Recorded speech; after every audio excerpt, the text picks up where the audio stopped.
Estás viendo vos estos días? ¿Qué te parece lo que está sucediendo? ¿Es un hecho atípico o cómo hay que Mira, tomarlo esto? en realidad yo justamente los otros días estaba planteando algo parecido que es a nosotros nos llama mucho la atención, es un fenómeno bastante complejo, que te diría que es Mm, bastante atípico. Actualmente estamos teniendo, inclusive ya estamos teniendo, en realidad en base a todo lo que ha sucedido, casi valores de niveles de infanticidio.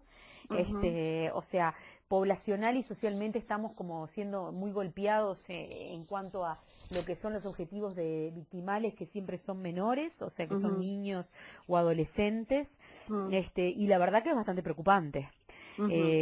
Por no decirte muy preocupante, porque en realidad digo, a ver, es como yo le decía otros días a un colega, en otras partes del mundo, como por ejemplo en Estados Unidos, que tiene millones de habitantes, te Mm, encontrás con estos casos en, yo qué sé, en 10, 15 casos concretos contados por los dedos de la claro. mano. Acá lo que nos está pasando es que estamos como multiplicando este tipo de perfiles sin ningún tipo de control, y son Eso es estas interesante agresiones lo que estás sexuales. diciendo, que Mm. se está multiplicando los perfiles, porque hay una percepción social de que cada vez hay más casos, pero ¿tú crees realmente que es así? En realidad, a ver, es difícil determinarlo exactamente, ¿no? O sea, lo que Mm, puede también estar pasando es que hoy por hoy estén siendo más visibles claro. también. Pero de todas maneras, En tu mano a mano con estos criminales, ¿y sentís que se está no multiplicando? sé si se está multiplicando en cantidades o si estamos viendo capaz que más específicamente más casos reconocibles Ujú, y la población inclusive está teniendo más capacidad de poder identificarlos en algún sentido, en otros no, desgraciadamente, porque bueno, ya vimos mm, los casos que tenemos actualmente, pero también a mí desde lo técnico, profesional y científico lo que me llama mucho la atención es a ver cómo te lo puedo explicar. Los casos que se analizan y que salen a la luz y que son detectables, el nivel de complejidad que tiene ese perfil. ujú, O sea, me está llamando la atención no solamente la cantidad, mm, sino la cualidad de los casos. Que es ujú. lo que a mí, desde, si me lo preguntás desde lo profesional técnico en lo que yo trabajo, es lo que más me preocupa, ¿no? O sea, porque los casos que nos estamos encontrando son casos cada vez más comprometidos a nivel del perfil clínico diríamos, del agresor, ¿no? En este caso son agresores sexuales, pero que no se quedan solamente en la violación o en el abuso, sino que aparte pasan a otro escalón más en donde terminan perpetuando el crimen con un homicidio, ¿no? Psicológicamente, que de ese paso más, Sí. ¿qué significa? Lo que significa es muchas cosas. Desde el punto de Mm, vista clínico, estamos hablando de un sujeto que está muy comprometido a nivel de su aparato psíquico, que tiene una perversión, que en realidad tiene una patología en lo que es el aparato psíquico y no en su organismo biológico, físico. ujú. O sea que en este caso la castración química no sería ningún tipo de aliciente de nada, ni nos Porque sale a violar ayudaría. con otra cosa, o Sale a sea, si violar quiere con otro violar lo tipo de hace. elemento, inclusive nosotros hemos visto abusos y violaciones con objetos y o sea, no necesariamente requiere de su órgano. Y de hecho poder empezar a entender también, poder empezar a ver este tipo de fenómenos desde otra percepción, ¿no? De otra perspectiva que tiene que ver con esto de poder entender el fenómeno como una gran impotencia de parte del victimario. Ujú. Los agresores sexuales en su basamento tienen una gran impotencia emocional y una gran impotencia sexual, pero más a nivel psíquico, o sea, más a nivel de psicosexualidad. El agujero está no en el orgánico del funcionamiento del órgano, Ujú. sino en la simbología que le adjudican al poder tener un vínculo sano o no. Entonces, como no pueden tener una relación sexual sana, hay Mm. una adulteración, hay una patología y a su vez eso se le suma la perversión que ya traen en el aparato psíquico, donde en realidad lo que van a buscar son otro tipo de poblaciones para saciar sus instintos más perversos y más oscuros, ¿no? Ahora, yo te pregunto, porque últimamente no sé si viste una columna dando vueltas de Leonardo Abercon, que él habla un poco ¿De sobre quién, los... perdóname? Leonardo Abercon, no sé si la Ah, viste, sí, una sí, lo columna, conozco a Leonardo. No, no, no, lo eh, conozco a por Leonardo, sí. esa discusión que él plantea de ¿son monstruos o son fruto de un sistema? Bueno, ¿Qué dirías tú? a ver, lo que pasa que es lo que yo siempre señalo. ¿Qué pasa? Desde el punto de vista, a ver, de donde yo estoy parada, el Mm, fenómeno es un fenómeno multicausal. Vos tenés una ujú, parte que tiene que ver con la parte de estructura clínica, psiquiátrica, ¿tá? Que tenés otra parte psicosocial y tenés una parte que tiene que ver con la parte jurídica, de qué es lo que se hace con ellos. Claro. El ponerle etiquetas, uno le puede poner todas las etiquetas que quiera. El tema es que eso no devuelve ninguna solución concreta a la situación que estamos teniendo hoy, que es que aparentemente hay más casos y por otra parte a mí, te vuelvo a repetir, lo que me preocupa es la calidad, entre comillas, en el mal sentido de la palabra, diríamos, para llamarlo de alguna manera, con la que se van presentando, porque cada vez son más comprometidos y más complejos psicopáticamente hablando, ¿no? Tú hablaste de castración química. ¿Cómo es posible en Uruguay uno accede a la castración química? Yo como paciente la solicito y No, se da. en No. realidad yo lo que tengo entendido es que no, y es como un disparate. El tema es, no un disparate, a ver, yo respeto mucho porque son, diríamos, distintas ideas que se van tirando con el objetivo de ver a ver cómo nos acercamos a poder tratar de encontrar una solución a esto. Pero también en esta búsqueda de las soluciones aparecen los etiquetamientos. Por supuesto que tienen una conformación interna monstruosa.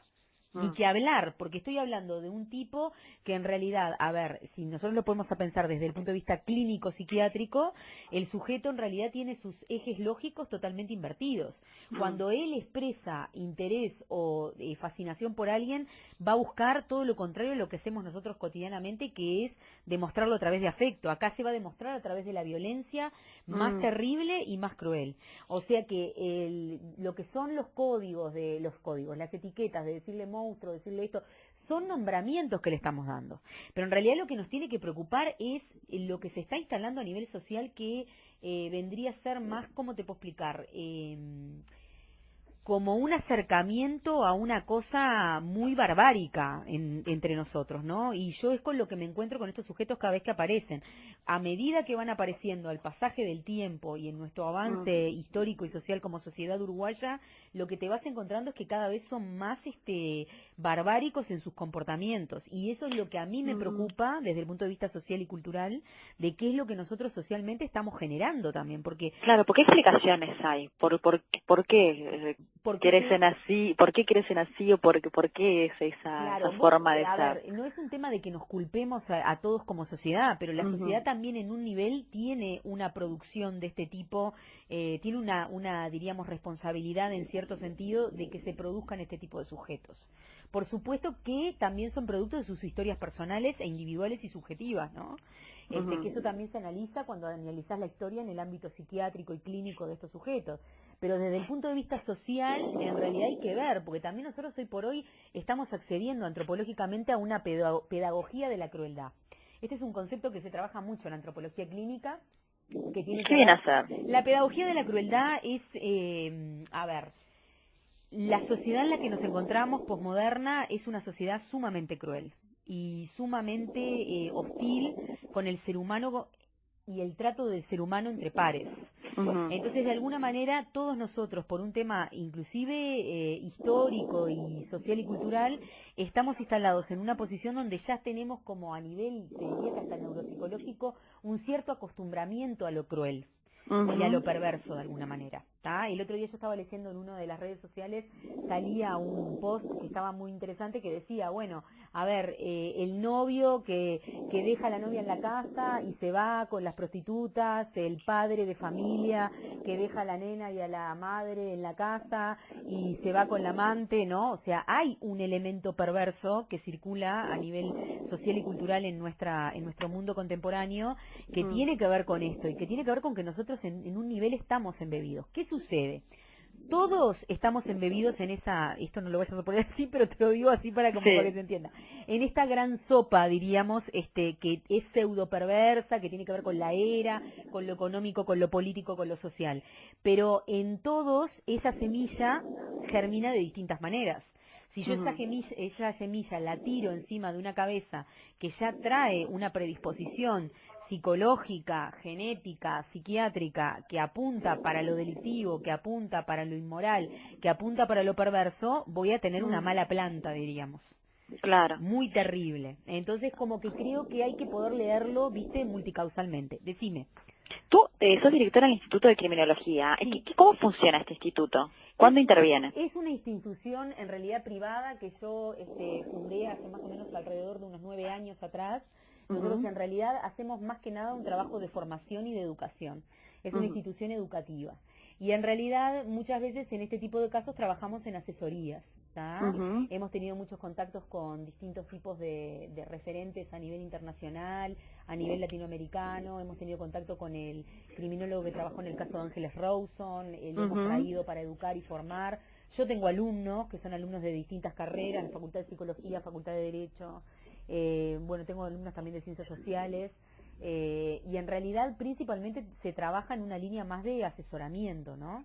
O sea, yo siempre lo aclaro porque a veces se confunden y piensan que es el ITF, ¿no? El ITF es del Estado, que es el Instituto Técnico Forense. ¿Que tú también trabajas para ahí como psicóloga forense? No, para el ITF no trabajo como psicóloga forense por el simple hecho de que trabajo en pericias de parte totalmente independientes y privadas, entonces no puedo trabajar en una entidad pública. O sea, vos sos... Si hay una ¿cómo te contratan en esos casos? Por ejemplo, frente a un homicidio, ¿te puede contratar un abogado? Me puede contratar un abogado o me puede preguntar por asesoramiento un consultante. En casos, por ejemplo, con chiquitos con abuso sexual infantil, vienen muchos casos a la clínica y se hacen informes de parte y se trabaja conjuntamente con los abogados y se presenta al juzgado. Vas a los juzgados y te piden ampliación de parte de jueces y fiscales y les das información técnica sobre cómo percibir el fenómeno, tipo de trabajos. En realidad se trabaja con esta parte, por eso nuestra posición, viste, tiene que ser muy sensible, porque, o sea, son fenómenos muy delicados, de muchísimo impacto social, y hay que poderlos trabajar de una manera muy sensible y evitar caer en excesos y en extremos, ¿no? Digo, porque esto de también la castración química, a ver, con mucho respeto a las personas que lo propusieron, pero digo, a mí realmente, si me lo preguntas desde el punto de vista técnico y científico, me parece como algo muy excedido, que en realidad, ¿qué pasa? Va a apuntar a eso concretamente y, por ejemplo, ponele que se sanciona a favor, se concretaría y bueno, y luego de concretarse en realidad no va a tener ningún sentido de ser, porque en realidad puede generar otro tipo de boomerangs, porque a los hechos prácticos frente al violador o el agresor no va a ser que pare. Y por el otro lado puede generar otros boomerangs en los distintos tipos de articulaciones sociales, políticas y comunitarias que no sean nada buenos, nada propicios. Lo mismo la perpetua y lo mismo de alguna manera la pena de muerte. La pena de muerte ni que hablar. La pena de muerte es algo que nos llevaría a niveles, y esto si lo consultás, yo el otro día estaba hablando con conocidos míos fiscales y jueces, te lo van a decir siempre, nos llevaría y nos retrotraería a 200 años para atrás en el tiempo y nos barbarizaría. Ese es el punto. Cuando uno trabaja con este tipo de criminales, lo que tiene que evitar es barbarizarse en función de lo bárbaro que ellos devuelven. Y yo creo que ahí hay una línea muy fina que hay que saberla caminar desde el punto de vista profesional y científico, sin mezclar cosas de lo que vendría a ser todo lo que se siente a nivel de la comunidad civil a la que también nosotros como profesionales y técnicos pertenecemos, y sin mezclar también elementos personales de cada uno de nosotros que trabajamos en esto, ¿no?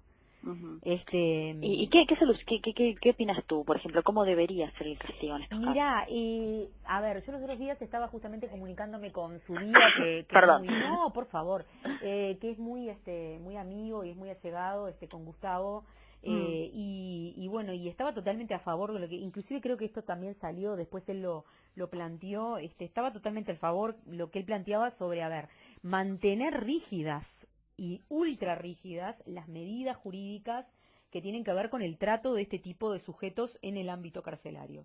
Si a mí me llega, por ejemplo, ¿no? Esto por supuesto te lo va a decir con mucha más propiedad un fiscal o un juez, ¿no?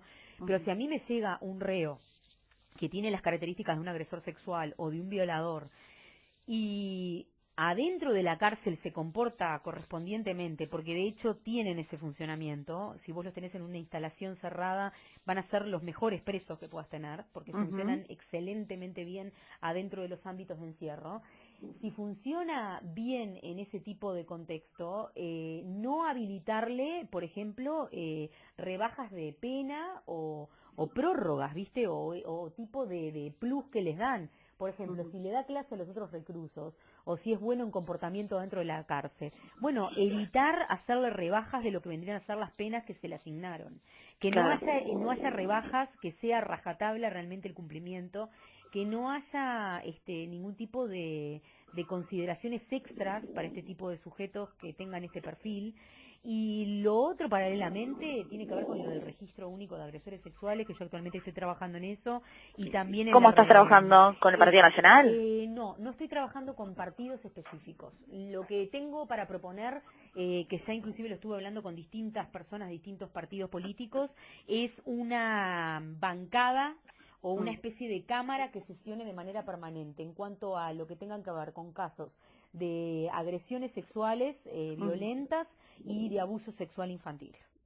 Que eso no existe al día de hoy en nuestro país y sería muy conveniente para toda la población que existiera. Por otra parte tenemos un código penal y civil ni que hablar, y especializado en familia ni que hablar, que está muy viejo y muy vetusto en cuanto a lo que tiene que ver con las leyes de abuso sexual infantil. Fíjate que, por ejemplo, no sé, para darte un ejemplo, en situaciones que implican contacto de abuso infantil en circunstancias de incesto, nosotros tenemos, por ejemplo, un artículo que plantea que si el abusado es del sexo masculino y se comprobó por algún testigo que había una reacción de respuesta sexual de algún tipo a la incitación de abuso sexual incestuoso, no puede ser considerado un abuso. Ese tipo de elementos no podemos seguirlos teniendo en nuestra regularización de funcionamiento legal, ¿entendés? En cuanto a leyes que tienen que ver con el abuso sexual infantil, por ejemplo. Porque, por ejemplo, yo al día de hoy recibo casos no solamente de niñas, sino también de varones, una cantidad, y recibo casos de distintas edades. Antes de preguntarte especialmente sobre las víctimas, me gustaría ahondar un poquito más en la propuesta que tú tenés. Tú lo vinculás a un registro. ¿Cómo funcionaría esa cámara permanente? ¿Cómo te la imaginás integrada? ¿Cuándo actuaría? Te cuento. Yo en realidad no... O sea, ¿qué pasa? Cuando hablo de una cámara o cuando hablo de una bancada abierta, para llamarlo de alguna manera, ponerle un nombre, tiene que ver con lo siguiente. Es simplemente por esta razón. No tiene nada que ver con esto de ir en contra o a favor de una línea u otra ideológicamente, sino que creo que este tipo de fenómenos, que también son una expresión social de cómo estamos nosotros los uruguayos hoy, que hacen esta cuestión del ataque sexual, son algo de la órbita también de los derechos humanos, principalmente. Entonces creo que tiene que estar por encima de cualquier ideología. Por eso yo justamente planteo la posibilidad de abrir como una especie de bancada abierta, o de sesión permanente, que trabaje con este tipo de casos y con una perspectiva netamente interdisciplinaria. Pero decidiendo qué, decidiendo las leyes las leyes que se sancionan en torno a los crímenes de índole sexual. O sea, la actualización del Código Penal en ese sentido, lo que hablábamos antes. La actualización del Código Penal, pero más específicamente lo que tiene que ver con las figuras que implican agresión sexual de algún tipo, tanto sea violenta como no violenta. La no violenta es el abuso sexual que se dan los previos privados, y la violenta las violaciones. Claro, no, yo pensé que decías como caso a caso ver, bueno, cómo se le hace el seguimiento a esta persona. No, en realidad de ahí también puede salir un registro de víctimas para poder trabajar con los familiares de las víctimas y con las víctimas en sí mismo, y también quizás, y ahí me pongo media exigente de más, y capaz que es demasiado pedir en este momento, poder llegar a pensar a largo plazo en también trabajar una línea con victimarios, ¿no? En Argentina yo tengo colegas que trabajan en la Fiscalía que ya están haciendo programas de aplicación de intervención y seguimiento con el victimario, que eso hoy por hoy acá no se toca. Porque se confía en la rehabilitación, digamos. La rehabilitación desde el punto de vista clínico es bastante, diríamos, inviable. En realidad lo que hoy por hoy se está aplicando son trabajos con el victimario para poderle dar más elementos beneficiosos a la prevención de víctimas en función de esos trabajos, y paralelamente los trabajos estos tienen que ver con un control cuerpo a cuerpo con el victimario de cómo va en su proceso, diríamos. Pero rehabilitación es bastante complicada, inclusive las rehabilitaciones han sido bastante tiradas por tierra en programas grandes como el STAP, que es un programa que trabajó en Estados Unidos mucho tiempo con violadores, porque en realidad, ¿qué pasa? Son totalmente desempáticos, no se van a pegar a ningún método de trabajo, ni menos terapéutico. claro. Entonces tenés como ese temita que hay que ver a ver cómo lo bordeás de alguna manera, ¿no? ¿Y qué pasa con las víctimas? ¿Cómo se recuperan las víctimas? Bueno, ¿Cómo pueden conseguir ayuda? ¿Qué implica para una víctima ser abusada sexualmente? en realidad, si me lo preguntás, y te lo voy a decir desde los más estrictos términos victimológicos, la víctima no tiene una recuperación total. Ujú, El que fue víctima o los que de alguna manera, en algún sentido, en algún momento hemos sido víctima de algo, no nos transformamos nunca, diríamos, en no ser víctimas. O sea, ya quedamos marcados y de alguna manera después posiblemente lo que puede pasarle a la víctima como la mejor circunstancia física es transformarse en un sobreviviente. Pero en ujú, realidad la víctima no se rehabilita, en realidad la víctima es un estado, diríamos, posterior al pasaje de un trauma, del que en realidad la víctima después lo que hace es levantarse frente a esa posición, pararse encima de esa lastimadura que es el trauma o el proceso postraumático que sufre después de haber pasado lo que pasó, y transformarse en un sobreviviente rehabilitado en ese sentido, ¿no? O Cuando se sea, trata de un niño abusado más que un adulto, ¿es peor? ¿Es más difícil levantarse siendo un niño? ¿Hay consecuencias mayores siendo un niño que cuando te sucede ser adulto? es una muy buena pregunta. No, porque, a ver, ¿qué pasa? A ver, acá yo quiero, porque si no, viste, se te va a tirar todo el mundo arriba Sí. por la nota. A ver, desde el punto de vista clínico, el niño está más cercano a lo primario o a lo primitivo, para decírtelo de alguna manera, y quizás pueda ser más plástico a nivel psíquico dinámico como para poder rehabilitarse mucho más rápido, Ujú, mucho más velozmente. Igualmente no va a ser un niño igual al niño que no pasó por ese proceso traumático. ¿Se claro. entiende?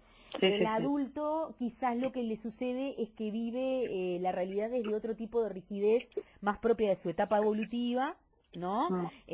Y estamos como que nosotros somos mucho más duros desde el punto de vista psicológico y nos cuesta mucho más flexibilizar determinados procesos si nos pasa alguna situación traumática.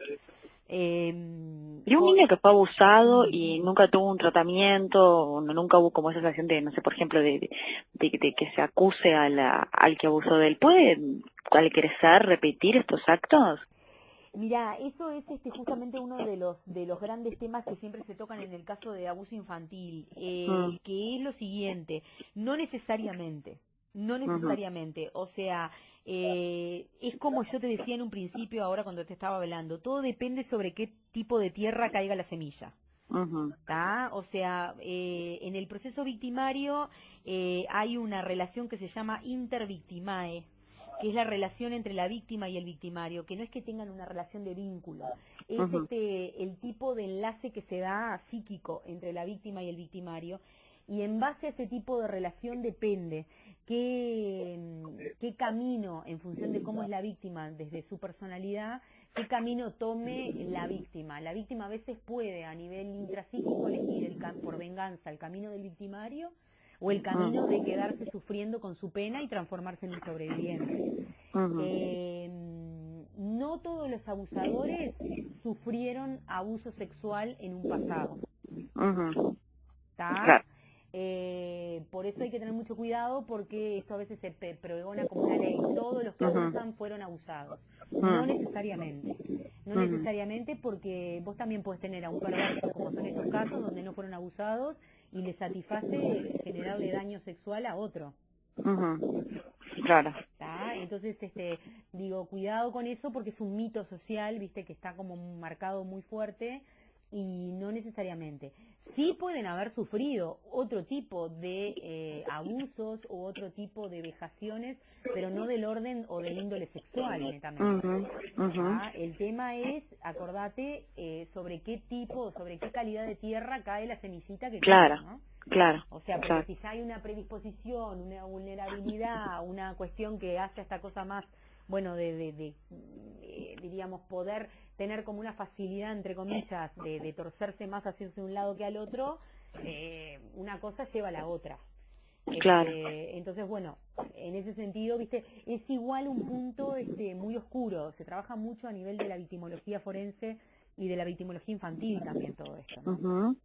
Perfecto, perfecto. Pero ya te digo, viste que es una temática Sí, sí, sí. es Sí, bastante muy complejo. compleja y bueno, tenemos que, en realidad yo creo que lo que tenemos que hacer es no barbarizarnos con los sujetos que caen en este tipo de actos execrables y sostener una posición civilizada o lo más civilizada posible para el beneficio de todos, porque en realidad digo, a ver, el agresor sexual no deja de ser un sujeto que frente a lo que primero atenta frente a la dignidad. Mm, Entonces también hay que ver que nosotros por tomar represalias en su contra, que son entendibles que quieran ser tomadas, no caigamos también en niveles bajos, viste, de funcionamiento en cuanto a la dignidad, en cuanto a los ujú. derechos, no los derechos del abusador o del violador porque a nadie le interesan, pero digo, o sea, ¿se entiende esto que quiero decir? Entiendo perfectamente, claro, no estar a la misma, no ponernos a la misma altura en la discusión Claro, buscando un castigo. porque viste que si no, yo hago mucho hincapié en esto y trato de explicarlo mucho, porque si no también a veces se interpreta de otra manera. O por ejemplo, lo que está sucediendo mucho es que ahora, bueno, instalan el elemento del género. El elemento del género está presente diríamos, en las conductas de agresión sexual. Está en los agresores sexuales, siempre está el elemento del género. Mm, Imagínate que yo te digo que son producto de una impotencia, claramente está el elemento del género siempre presente, pero no es un escenario el del día de hoy, con todo lo que estamos atravesando y todo lo que está sucediendo, ponernos a preguntar por qué cuando fue el caso del chiquito pobrecito, del entrenador de Sí, fútbol, como era varón, nadie se preguntó por la violencia de género. Digo, no nos podemos poner a ese nivel de cuestionamiento, que vendría a ser un nivel de cuestionamiento más para el ámbito académico y de laboratorio, en un momento como el que estamos transitando, que en realidad el problema está siendo agudísimo a nivel social y que nos tenemos que unir en vez de separarnos. Yo no claro. estoy diciendo estar en contra de hecho yo fui una de las primeras en este país, y te lo digo con propiedad porque lo sé, en traer el término del feminicidio al tapete, porque nadie hablaba de feminicidio. Nosotros hicimos un congreso en el 2009 que era sobre crímenes de odio y feminicidio, y trajimos exponentes mexicanos, instalamos de alguna manera el nombre o la designación, porque acá no existía ni siquiera como figura a nivel penal. Por supuesto que está instalado el odio, por supuesto que los crímenes sexuales son crímenes de odio, que no necesariamente se dirigen contra la figura femenina, sino también están contra la figura masculina. Pero digo, a ver, hoy por hoy, con esta situación, que ya te digo, Mm, estamos a nivel de infanticidio, no nos podemos estar cuestionando si fueron más equitativos o menos equitativos con respecto a la figura de género cuando se ultimó a una criatura varón o cuando se ultimó a una criatura niña, ¿viste? claro, claro, no, totalmente. O sea, yo creo que tenemos que trabajar estos fenómenos como por capas. Y bueno, y hay temáticas que reunámonos en ruedas con periodistas como ustedes de investigación, con profesionales, y hagamos discusiones y hagamos paneles. Pero hoy por hoy a la población, a la sociedad civil hay que devolverle algo que le pueda ser útil y que pueda darle tranquilidad de alguna manera, ¿no? Y que nos pueda devolver a todos nosotros una posición, diríamos, un poco más tranquila frente a la sociedad a la que pertenecemos, y que nos sintamos bien también de pertenecer a lo que pertenecemos y siendo uruguayos como somos, ¿no? Claro, perfecto. Bueno, Adriana, muchísimas Por gracias por todo favor. lo que me dijiste, me fue de muchísima utilidad. Espero no haberte mareado demasiado. No, fuiste clarísima, no te Muchas preocupes. gracias, Yo muchas después gracias. desgrabo, cualquier duda te aviso. Dale. La nota se va a publicar seguramente es el domingo en el que Ah, pasa. en el que ¿Está? pasa, perfecto. Yo con el que trabajaba mucho era con Renzo. Claro, él me dio tu teléfono. Él Claro, ahora está en la Renzo. revista Domingo. Sí, divino Renzo. Renzo estuvo ahora en la Semana Negra, que siempre Sí. nos llaman a participar y demás. Bueno, perfecto. Entonces, nos fijaremos. Muchísimas gracias a ti No, por a la vos. investigación. Que pases bien. Un Chao, abrazo chao. grande, buen fin de semana, Adiós. buen descanso, hasta luego, chao, chao. Gracias. Chao.